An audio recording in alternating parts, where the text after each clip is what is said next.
The political calculus of a fiscal cliff deal can be as head-spinning as the math behind the tax increases and spending cuts. Just today, reports that some Republicans want to go ahead and raise taxes. In word, the Republican Senate Majority Leader wants a vote on allowing the president to raise the debt ceiling without congressional approval. Of course, it's more complicated than it sounds. Lori Montgomery is on Capitol Hill to sort it out for us. And Lori, you had this story about some Republicans saying, let's just go ahead and raise the top tax rate back up to 39.6%. Why would they want to do that? Well, it's not clear that they do want to do that. I mean, I think what Republicans are saying to John Boehner and their leaders is, look, we're ready to cry uncle here. The president won re-election. We understand that the situation we're in involves automatic tax hikes up to 39.6% on rich people and big tax hikes on everybody else. We're not willing to see taxes go up on everybody else. So, uncle, we're willing to give the president what he wants, higher rates for rich people. But they're not necessarily willing to go back up to 39.6. And the debate right now is how exactly do they cave?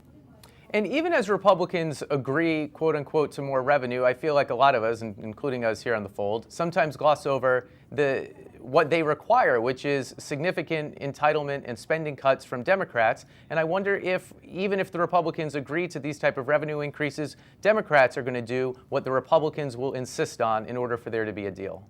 Democrats are perfectly willing to talk about some changes to those programs, but the kind of changes Democrats are willing to consider are very different from what Republicans want. Republicans want things that will change the program in perpetuity, like raising the eligibility age for Medicare or applying a less generous measure of inflation to Social Security benefits so they grow more slowly forevermore. That saves a lot of money. Part of Obama's last proposal suggested that in the future the debt ceiling could be raised without Congress having to pass something. Basically, the president, it's more complicated than this, but essentially would be able to do it on his lonesome. I'm glossing over. They do have to override a veto, whatever. It is a Rube Goldberg-esque procedure that we have in place. And we're going to have to raise it again roughly in February if we keep the mechanism we have now. Something interesting happened where the Republican Senate leader, Mitch McConnell, said, okay, you want this? We'll take a vote on it. And so why did he say that? And then Harry Reid had a back and forth. What was this all about?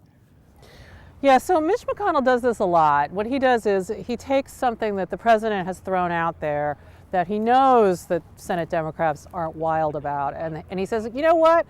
The president wants this. Why don't we take a vote on it right now? And that sounds like Mitch McConnell is, doing what the president wants, right? But in fact, he's trying to demonstrate that Democrats really don't want to vote for this. So there was silence for a while the Democrats tried to figure out how to respond to this provocation. And then Harry Reid, who's getting better at these situations because they crop up so often, said, okay, you know what? Why don't we do this vote? But my good friend Mitch McConnell, why don't we do it at a 50-vote threshold? So you agree not to filibuster it, and if it gets 51 votes, it will actually pass, because Democrats are pretty sure they got 51 votes for it. They just don't have 60. So Reid basically called McConnell's bluff, because if they'd gone ahead with the vote, it very likely could have passed. So McConnell's strategy sort of backfired. Yeah, Reid was able to say that McConnell was trying to filibuster his own bill. Yes, exactly. Well, it's more of the same hijinks up there. But thanks for filling us in on it, Lori. Good to have you on the show. Sure thing.